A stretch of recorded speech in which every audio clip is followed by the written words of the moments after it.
Olá, graça e paz. Esse é o programa Texto e Contexto, um programa da TV Viva Promessa, onde nós conversamos sobre temas de natureza doutrinária e teológica. Eu sou o pastor Eleilton e é uma alegria ter você por aqui. Com a graça de Deus, nós estaremos iniciando uma nova temporada no programa Texto e Contexto. Nós estaremos falando nos próximos programas sobre o passo a passo da salvação em Cristo Jesus, sobre a ordem dos acontecimentos relacionados à salvação de um indivíduo, de uma pessoa.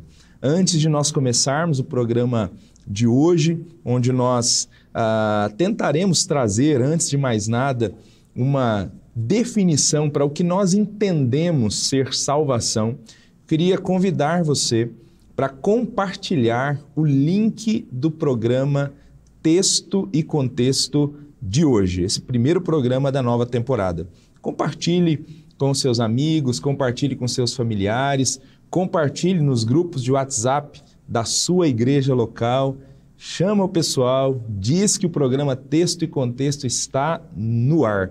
Tenho certeza que eles poderão ser edificados por meio dos conteúdos que são veiculados no programa Texto e Contexto. Bom, como eu disse, nós vamos então dar início a uma nova temporada no programa Texto e Contexto. Para aqueles que acompanham esse programa desde o início, sabem que ele se iniciou no ano de 2020, ali durante a pandemia, no início da pandemia, nós iniciamos o programa Texto e Contexto na TV Viva Promessa. Agora, em 2024, nós já completamos 4 anos no ar, 4 anos de programação, 4 anos de conteúdo doutrinário e teológico que chega aí à sua casa, à sua família. E durante esse tempo nós tratamos de muitos temas, vários temas foram abordados nas nossas conversas aqui no programa Texto e Contexto. E quem acompanha desde o início, não sei se vai se lembrar ainda, mas a primeira temporada do programa Texto e Contexto, de 4 anos atrás, nós tratamos sobre o plano da redenção. Nós tratamos sobre o passo a passo da redenção. Foram apenas 4 programas, nós tratamos de maneira bem resumida, mas a proposta é que agora a gente converse sobre esse tema novamente. O passo a passo da salvação é o tema dessa nova temporada e nós vamos conversar com um pouco mais de detalhe, reservar um pouco mais de tempo para conversarmos sobre cada etapa, sobre cada item envolvendo esse passo a passo da salvação em Cristo Jesus. Então, nessa nova temporada do programa Texto e Contexto, nós vamos tratar de um tema que em latim, existe uma expressão latina para ele, que é a Ordo Salutis, é o termo em latim que significa a ordem da salvação. Então, a Ordo Saluti descreve o processo pelo qual a obra da salvação trabalhada em Cristo é realizada na vida das pessoas. Então, os programas Texto e Contexto desse mês e do próximo mês vão tratar da Ordo Salutis, vão tratar dessa ordem em que a salvação se processa na vida de um indivíduo. Então, o que a gente vai estudar, o que nós iremos refletir aqui durante esses programas? Esse programa é apenas um programa introdutório, em que eu quero apresentar aqui com a graça de Deus o que é a salvação e dar essa definição mais ampla. A partir do próximo programa, nós já iniciaremos esse passo a passo e começaremos a tratar de cada um desses elementos da Ordo Salutis, da ordem da salvação, naquele formato a que você está acostumado no programa Texto e Contexto, com convidados aqui para a gente discutir sobre esses temas. Então, nesse programa nós vamos estudar, primeiro, sobre eleição e predestinação, e inclusive vamos verificar aqui o ponto de vista calvinista, o ponto de vista arminiano. Nós vamos entrar nessa discussão e apresentar o que essas duas correntes pensam a respeito desse tema e depois fundamentar biblicamente aquilo que a gente entende estar mais alinhado com o conteúdo da Escritura Sagrada. Então, é no próximo programa já que nós vamos conversar sobre isso. Vamos iniciar esses programas sobre a ordem da salvação, já falando sobre a eleição. Depois vamos conversar sobre o chamado, vamos conversar sobre conversão, regeneração, justificação, adoção, enfim, nós vamos conversar sobre todo esse passo a passo da salvação e reservar um programa para conversarmos sobre cada um deles, para que fique claro, para que não exista nenhuma dúvida a respeito da Ordo Salutis. Mas, como eu disse, antes de nós darmos o pontapé inicial nesses estudos sobre cada um desses elementos aqui, cada um desses passos da ordem da salvação, nós vamos começar tentando apresentar aqui uma definição do que é salvação. O que a gente entende por salvação? Isso é importantíssimo e fundamental para esse tipo de estudo que nós estamos nos propondo a fazer no programa Texto e Contexto. Então, eu queria apresentar uma definição de salvação, que é a definição de salvação que nós temos utilizado nas nossas confissões de fé, utilizado nos nossos documentos escritos. É o que a gente entende à luz da Escritura Sagrada que a gente pode chamar e definir como salvação. Estudando as palavras, quando a palavra aparece no Antigo Testamento, quando a palavra aparece no Novo Testamento, enfim, a doutrina completa, presente em toda a Escritura, né? Me lembrei aqui de um outro termo latino, que é o termo tota scriptura, né? Que diz respeito a uma verdade presente em toda a Escritura. Esse termo latino é um termo latino que acompanha de mãos dadas um outro termo que nós estamos bastante acostumados, que é o termo sola scriptura, somente a Escritura. Então nós defendemos o somente as Escrituras, o que nós cremos precisa estar fundamentado na Escritura, fundamentado na Bíblia, mas não basta citar apenas uma parte da Bíblia. Então, de mãos dadas com o sola scriptura, nós temos o tota scriptura, né? Porque esses ensinos precisam estar fundamentados também em toda a revelação da Escritura Sagrada. Então, de acordo com a Escritura Sagrada, a gente entende que salvação pode ser definida nos seguintes termos. Salvação é o livramento do pecado e seus efeitos, mediante a ação graciosa de Deus em Cristo, para uma vida totalmente nova, uma vida para a glória de Deus, que se inicia aqui e se consumará na eternidade de forma plena. Então, essa é a definição de salvação que nós costumamos apresentar. Vou repetir, é o livramento do pecado e seus efeitos mediante a ação graciosa de Deus em Cristo para uma vida totalmente nova, uma vida para a glória de Deus, que se inicia aqui e se consumará na eternidade. Então, assim, nós definimos salvação. Eu queria pontuar agora algumas partes dessa definição de salvação que nós estamos trabalhando nesse programa. Eu quero destacar dessa definição que eu acabei de apresentar, eu quero destacar a expressão livramento do pecado. Livramento do pecado. Porque quando a gente fala de salvação, é óbvio que nós estamos partindo do pressuposto de que a pessoa que é objeto da salvação, a pessoa que precisa de salvação, em algum sentido, essa pessoa está perdida. Você não diz que alguém precisa de salvação partindo do pressuposto que as coisas estão todas corretas, de que está tudo bem com a vida daquela pessoa. Não, se uma pessoa precisa de salvação, é óbvio, é porque ela está com algum tipo de problema, que faz com que ela necessite ser salva. No caso dos seres humanos, no caso da salvação apresentada na Bíblia Sagrada, o nome desse problema é pecado. O nome desse problema é pecado. Então, nós, seres humanos, fomos criados para a glória de Deus. Deus não precisava nos criar, mas por bondade, por graça, Ele decidiu nos criar. Até porque Deus se basta. Deus nunca teve problema com autoestima. Deus vivia em comunhão perfeita. A Trindade vivia em comunhão perfeita desde toda a eternidade.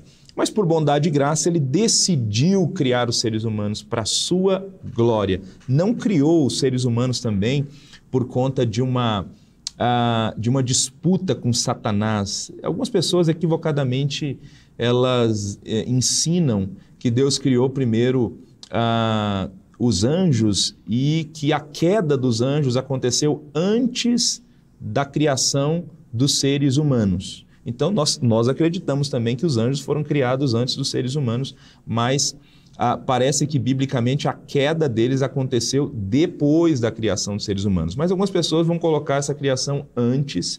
Então, quando Deus decide criar os seres humanos, Satanás e seus demônios já haviam se rebelado contra Deus e Deus estaria criando, então, os seres humanos como um tipo de disputa com Satanás, um tipo de disputa com o diabo. É algo do tipo, como você não me adorou, como você não viveu para a minha glória, como você se rebelou contra mim, eu vou criar um ser agora que vai fazer o que você não fez, que vai me adorar. Então, é equivocado esse tipo de pensamento, porque nós, lendo o livro do Gênesis, especialmente Gênesis 1, versículo 31, depois dos 6 dias criativos, depois que Deus cria todas as coisas no céu e na terra, depois que Deus cria anjo, cria seres humanos, Ele olha, e essa é uma declaração sobre tudo que Ele fez durante esse tempo, e nós temos ali que tudo era muito bom. Então, é muito estranho pensar que nesse ponto da história nós já tínhamos o pecado, as rebeliões no universo criado por Deus. É provável que as rebeliões elas começaram a acontecer depois desse ponto, depois de Gênesis 1:31, em algum momento entre Gênesis 1:31 e Gênesis 3:1, quando nós temos ali já a entrada do pecado, você já tem ali uma serpente conversando com Eva. Então, Deus nos criou para a sua glória. Essa é a razão pela qual os seres humanos foram criados. 3 relacionamentos nos faziam completos. O relacionamento com Deus, o relacionamento com o próximo e o relacionamento com as coisas criadas, né, que os teólogos chamam de relacionamento espiritual, social e cultural. Então, nós fomos criados por Deus para a sua glória, e esses 3 relacionamentos que envolvem a vida dos seres humanos trazem, de alguma maneira, também satisfação para o coração humano, principalmente o relacionamento com Deus e os outros também aí na sequência. A salvação, ela começa a colocar de novo as coisas nos seus devidos lugares, porque o ser humano pecou. Nós conhecemos a história de que o pecado entrou na história dos seres humanos. Esse ser criado para a glória de Deus, ele pecou, ele resolveu virar as costas para Deus. E então, esses relacionamentos foram rasurados. Por causa do pecado, o ser humano se desligou de Deus, ele não consegue se relacionar corretamente com o próximo e ele não consegue se relacionar com as coisas criadas, com a criação. Ora, idolatrando a criação, ora, supervalorizando as coisas, ora, desprezando as coisas e sendo um péssimo administrador do mundo, né? Destruindo o mundo, essa casa que Deus nos deu para viver. Então, o pecado acabou bagunçando tudo isso. Então, é nesse contexto que entra a salvação. Por isso que a gente diz que ela é o livramento do pecado, porque são pessoas que estão envolvidas no pecado, que pecaram, que se afastaram de Deus, que estão vivendo para si próprias. Essas pessoas precisam de salvação. Essas pessoas somos todos nós.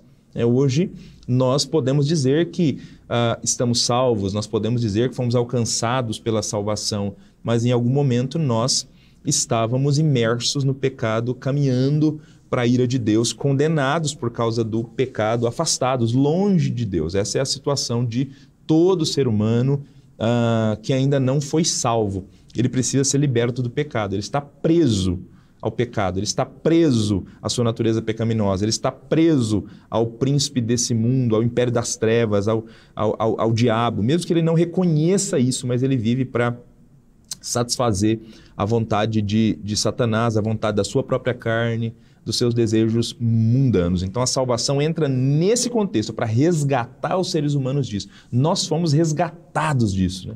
O evangelho é sobre isso, é sobre a gente ser resgatado do nosso pecado por meio do que Cristo Jesus fez por nós. Essa é a grande boa nova que a gente compartilha, né? Mas para compartilhar essas boas novas, obviamente, não há como não falar das más novas, de que nós estamos com problemas, que nós estamos em pecado. Então a salvação vem para resolver isso. E aí o texto diz, a definição que a gente tem usado para a salvação, diz que a salvação é o livramento do pecado e seus efeitos mediante a ação graciosa de Deus em Cristo. Essa é uma outra expressão, então, que eu também quero destacar aqui da nossa definição de salvação, porque a salvação só foi possível por causa do sacrifício do Senhor Jesus em favor da humanidade. Então, essa é a base da nossa salvação. Nós só podemos ser salvos porque Deus em Cristo decidiu nos salvar e porque Deus, com base no seu imenso amor, enviou Jesus para morrer por nós, para sofrer a nossa morte, a pena que nós merecíamos por causa do pecado, por causa da queda. Então, em Cristo, nós podemos alcançar a salvação. E aí a base dessa salvação não poderia ser outra a não ser a graça de Deus. A igreja sempre acreditou, cremos que somos salvos pela graça do Senhor Jesus Cristo. Então, a salvação é mediante essa ação graciosa de Deus. Ela não acontece com base no nosso mérito. Não há algo que a gente faz para sermos salvos, né? Não é com base no nosso desempenho, com base nas nossas boas ações, nas nossas boas virtudes. Qualquer pessoa, por melhor que ela seja, por mais piedosa que ela seja, por mais que seja uma pessoa envolvida com boas obras, com caridade, que ajude os outros, de repente você conhece pessoas assim, pessoas que não são cristãs, mas que são excelentes pessoas, são excelentes cidadãos, são excelentes amigos, mas essa pessoa não pode ser salva com base nessas suas boas ações. Ela precisa reconhecer o que Cristo fez por ela, precisa ser alcançada pela graça e pela bondade de Deus. Então, só por meio de Cristo a gente pode ser salvo. Então, por melhor que essa pessoa seja, ela precisa de Jesus, ela precisa reconhecer o que Cristo fez por ela para receber a salvação. Mas era mesmo necessário Jesus morrer, né, por nós? Algumas pessoas às vezes perguntam isso. Será que era mesmo necessário a morte de Cristo? Tinha que ser mesmo esse caminho, o caminho adotado para que a gente pudesse se livrar do pecado e seus efeitos? E a resposta é sim, era necessário. E por que era necessário? Porque através da sua morte, Jesus paga a pena de morte que nós merecemos. Porque quando Deus cria os seres humanos, Ele diz que se eles pecassem, que se eles se afastassem da sua vontade, eles morreriam. Então a humanidade ficou condenada à morte por causa do pecado. E aí a morte eterna. A humanidade ficou condenada à morte eterna, ao completo afastamento de Deus. Então era necessário Jesus morrer por nós, para que a pena de morte que nós merecemos pudesse ser satisfeita de alguma maneira. Então, em algum sentido, a morte de Jesus ela é substitutiva, porque nós é quem deveríamos ter morrido. Então, para que a gente não morresse, Jesus morreu em nosso lugar. Era necessário para nos livrar da ira de Deus, porque o pecado é algo que nós cometemos contra Deus. Mesmo o pecado que a gente comete contra o próximo, esse é um pecado que ofende a Deus. Então, o pecado ofende a santidade de Deus. Toda vez que nós pecamos, nós ofendemos a santidade de Deus. E por causa disso, a Escritura Sagrada mostra que todos aqueles que estão sem Deus, todos aqueles que estão em pecado, que ainda não alcançaram a dádiva da salvação, eles estão sob a ira de Deus, porque o pecado é ofensivo contra a santidade de Deus. Então Deus é um Deus que se ira contra o pecado e vai punir todo o pecado e todos os pecadores um dia ele vai banir completamente o pecado e todos os seus agentes. Então a morte de Jesus era necessária para nos livrar da ira de Deus. Quem está em Cristo hoje e que alcançou a salvação não está mais sob a ira de Deus. A ira foi afastada de sobre nós. Era importante também para que nós nos reconciliássemos com Deus, porque a visão da Escritura Sagrada de alguém que não está salvo é que essa pessoa está em inimizade contra Deus. Lembra dos 3 relacionamentos, o espiritual, o social e o cultural? A pessoa que está em pecado, a pessoa o não salvo, ele permanece com seu relacionamento rompido com Deus. Há uma ruptura. Então ele precisa ser novamente reconciliado para ser considerado novamente amigo de Deus.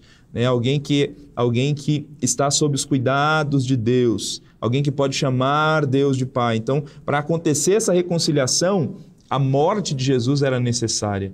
E, por fim, para nos libertar do cativeiro do pecado e de Satanás. Porque, como eu disse também, à luz da Escritura Sagrada, aqueles que não receberam a salvação em Cristo ainda, estão vivendo no cativeiro do pecado e de Satanás. Por isso precisam ser libertos. Por isso precisam ser salvos, porque eles estão nesse cativeiro, mesmo que não reconheçam, mas eles estão vivendo para si mesmos, para satisfazer os seus desejos, a sua natureza pecaminosa. E quem está por trás de tudo isso é a Satanás, que é o príncipe desse mundo, que está por trás do que a gente chama de mundanismo, enfim, que controla esse jogo. Então, a salvação vem para nos libertar do cativeiro do pecado e de Satanás, de acordo com a Escritura Sagrada. Então a morte de Jesus era realmente necessária. Só por meio da morte dele é que tudo isso aqui pode acontecer. E aí eu vou para uma outra parte da nossa definição. Então a salvação é o livramento do pecado e seus efeitos mediante a ação graciosa de Deus em Cristo. E aí tem uma outra parte dessa definição que diz: para uma vida totalmente nova, uma vida para a glória de Deus. Isso aqui é extraordinário no que a gente chama de salvação, porque a salvação, ela começa a retomar aquilo que Deus sempre pensou para os seres humanos. Então, com a salvação, nós ganhamos uma nova vida, que João chama no evangelho dele de vida eterna. Aliás, que a Bíblia chama de vida eterna, mas que João coloca no evangelho dele como sendo algo que a gente já vive, sendo algo que nós já experimentamos. Às vezes a gente tem a impressão que vida eterna é algo que nós só alcançaremos no futuro, mas quando João fala de vida eterna, ele não está simplesmente se referindo à duração da vida, que nós vamos ganhar uma vida que não tem fim. Mas ele também usa a palavra eterno no seu evangelho no sentido de resultado. No sentido de resultado. Então, quando ele fala de vida eterna, ele está falando de uma vida diferente do que é a vida sem Cristo, de uma vida extraordinária, de uma vida superlativa, de uma vida significativa, cheia de razão, de significado, de plenitude, que a gente encontra em Cristo Jesus. Quando a gente encontra em Cristo Jesus, aí sim a gente começa a viver, porque nós encontramos vida eterna. Então nós ganhamos nova vida, a gente começa a viver para Cristo. É óbvio que o pecado, como ele está presente ainda, ele não foi banido, nós ainda continuamos lutando contra o pecado, cometendo pecados, mas nós já temos força, porque o Espírito mora em nós, para lutar contra ele, para viver para a glória de Deus. E aí os relacionamentos rompidos outrora, eles começam a ser restaurados, o relacionamento com Deus, o relacionamento com o próximo, o relacionamento com a criação.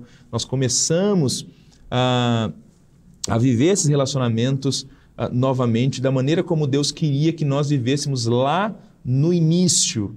Lá no início, Deus queria que nós vivêssemos os relacionamentos desta maneira. Então, tudo isso acontece com a salvação. A salvação começa a retomar. Deus nos criou para a sua glória, o pecado nos afastou disso.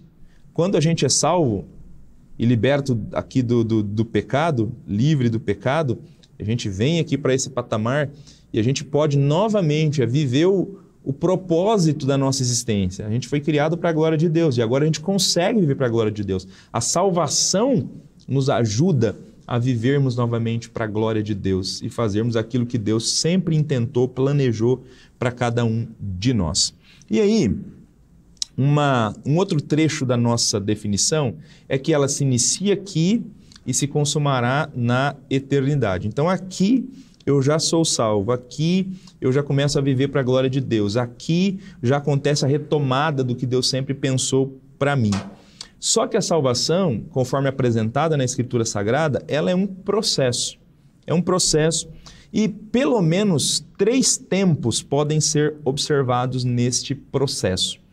A partir do próximo programa, quando nós formos falar da Ordo Salutis mesmo, da ordem da salvação, isso vai ficar claro, porque dos vários itens que nós iremos trabalhar aqui e conversar nos programas Texto e Contexto do futuro, nós perceberemos que vários desses itens estão relacionados ao tempo passado da salvação, porque são experiências que já aconteceram, experiências que o salvo já viveu. Vários itens, várias etapas do plano da salvação que nós conversaremos dizem respeito ao momento presente da vida do salvo. E existem etapas que estão reservadas para o futuro também. Então, isso vai ficar muito claro quando nós começarmos a conversar sobre a Ordo Salutis, sobre a ordem da salvação. Então, o crente em Jesus, por conta da salvação ser um processo, ele pode dizer que ele foi salvo, que ele está sendo salvo e que ele será salvo no futuro. Nós acreditamos que a Bíblia Sagrada apresenta a salvação nesses 3 tempos.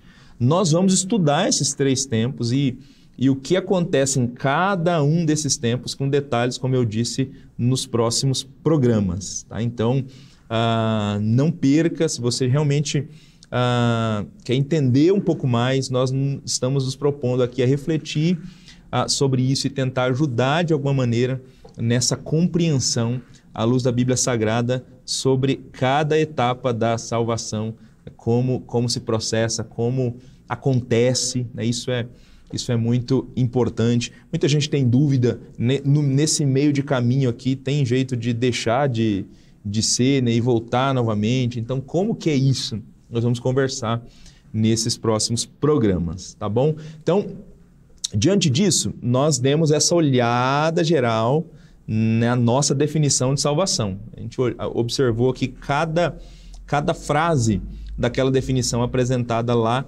no início. E aí, caminhando para o final, eu disse que esse programa de hoje seria um programa introdutório para os programas que nós teremos na sequência, com convidados aqui para conversarmos sobre cada etapa do plano do passo a passo da salvação, como a salvação se processa na vida do indivíduo.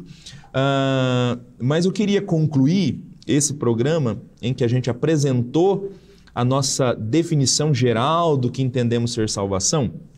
Eu quero terminar com alguns esclarecimentos também importantes quando nós falamos a respeito desse tema. Então, eu quero deixar claro aqui nesse nosso primeiro programa que salvação não é apenas um bilhete para o céu.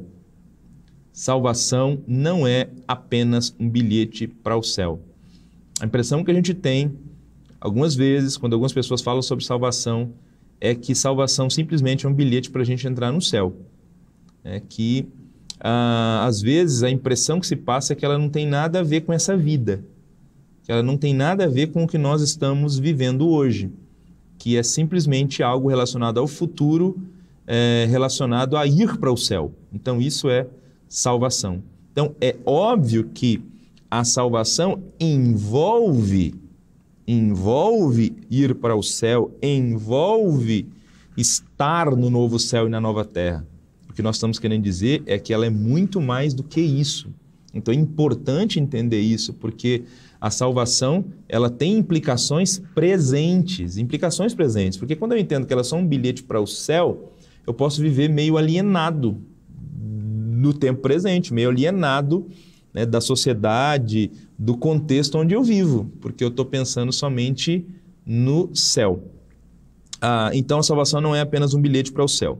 A salvação, uma outra coisa importante deixar claro também nesse programa aqui introdutório, é que ela não é um plano B para um plano A que não deu certo.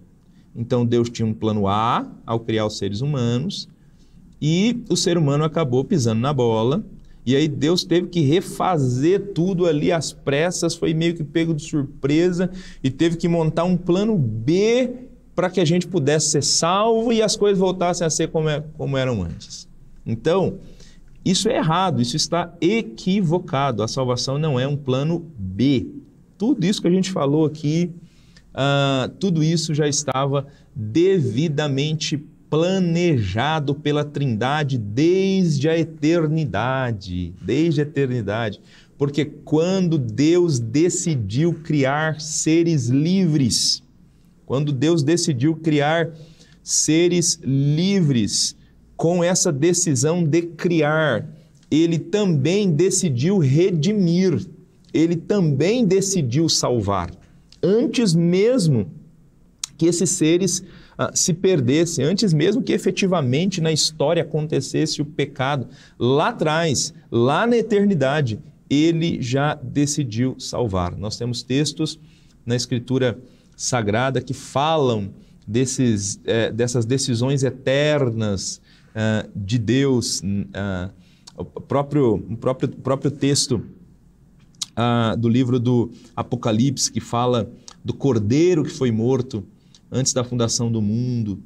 Quando Pedro prega ali no dia de Pentecostes, no capítulo 2 de Atos, ele fala de Jesus ter sido entregue segundo a presciência de Deus, segundo o desígnio eterno de Deus. Então, não foi simplesmente porque os judeus fizeram uma trama, as lideranças religiosas fizeram uma trama para entregar Jesus ali. Tudo isso já estava desenhado por Deus desde a eternidade. E na eternidade, antes mesmo de haver pecado, o Filho já havia se oferecido para morrer por nós e para nos resgatar e para entrar no nosso mundo, para entrar na nossa história. Então, a salvação não é um plano B, é o plano A que está sendo executado, porque quando Deus decidiu criar, Ele também decidiu salvar.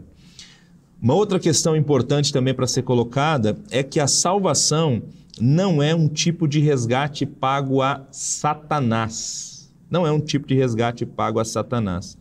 Quando Jesus morreu para nos salvar, Ele não estava morrendo para pagar um preço a Satanás, como se Deus devesse alguma coisa para Satanás e Ele precisasse pagar o que Ele deve para Satanás para só depois a gente poder ser salvo. Então tem gente que equivocadamente pensa isso, pensa que a salvação é um resgate pago a Satanás para libertar os seres humanos, para resgatar os seres humanos. Não, isso está equivocado. Satanás não é dono de nada. Satanás é usurpador. O diabo é um usurpador. Quando a Bíblia fala que ele é o príncipe desse mundo, ou coisa do tipo, ele é um usurpador, é um príncipe usurpador, porque nada pertence a ele. Mas ele, obviamente, quer que todos pensem que tudo é dele, tudo pertence a ele, mas um dia esse usurpador será desmascarado, porque o dono legítimo de tudo voltará a segunda vez para retomar tudo aquilo que é dele. Então, o resgate, a morte de Cristo não foi um resgate pago a Satanás. Mas então foi para quem? Jesus morreu para pagar um resgate a quem pelos seres humanos? A Deus. É Deus que teve a sua santidade ofendida. Nós estávamos sob a ira de Deus. E o sacrifício de Jesus foi um sacrifício propiciatório pelos nossos pecados. Então é um resgate nesse sentido. Então não foi para Satanás, foi para nos livrar da ira de Deus, para nos reconciliar novamente com Deus, porque Deus foi ofendido. Deus que é o dono de tudo. Nós viramos as costas para Deus, a humanidade virou as costas para Deus quando pecou.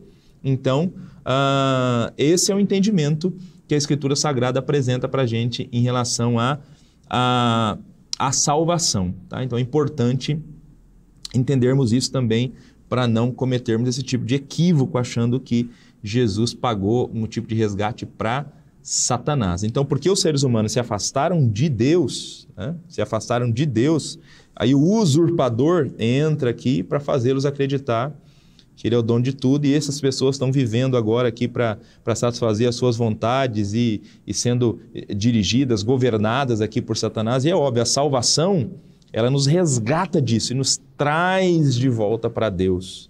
Nos traz de volta para Deus. Isso é importante. E por fim, uma última questão, que às vezes também surge de dúvidas quando nós falamos sobre o tema da salvação, é como foram salvos os santos do Antigo Testamento, visto que eu disse que a salvação é mediante a ação graciosa de Deus em Cristo.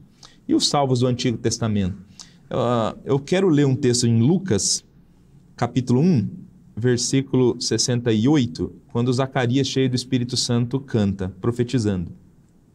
Louvado seja o Senhor, o Deus de Israel, porque visitou e redimiu o seu povo.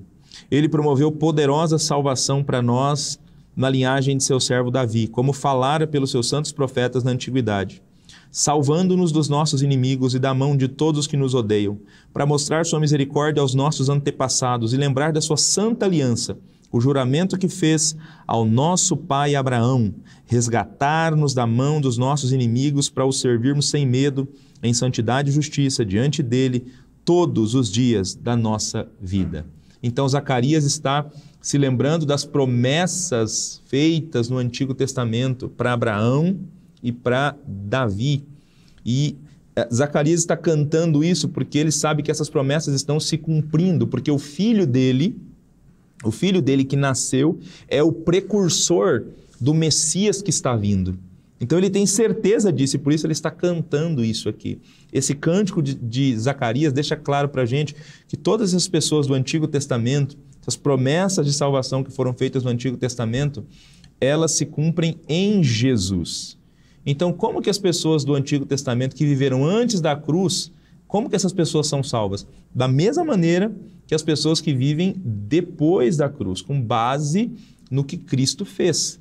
Então, elas viveram crendo no Messias que viria, crendo nessa intervenção de Deus, crendo nessas promessas futuras. E é esse sacrifício que esse Redentor fez no futuro que as alcança, que salva, que redime a vida delas.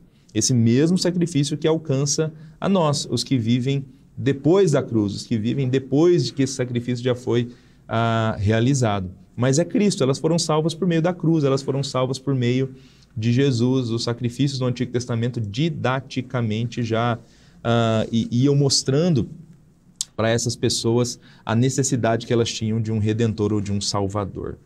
É isso, meus irmãos, nós estamos caminhando então para o final do programa Texto e Contexto de hoje e eu quero terminar com a leitura de Romanos 5, versículo 8. Deus prova o seu amor para conosco ao ter Cristo morrido por nós, sendo nós ainda pecadores. Então, o amor de Deus por nós, seres humanos, não é conceitual. Ele provou, e ele provou por meio do envio do Filho. Hoje nós conversamos sobre essa maravilhosa salvação, essa tão grande salvação que a Escritura Sagrada apresenta para a gente, apresenta para os cristãos de maneira geral. A partir da próxima semana, nós vamos começar a conversar aqui como que essa salvação tão poderosa, providenciada por Deus, se processa na vida de um indivíduo, se processa na vida do ser humano.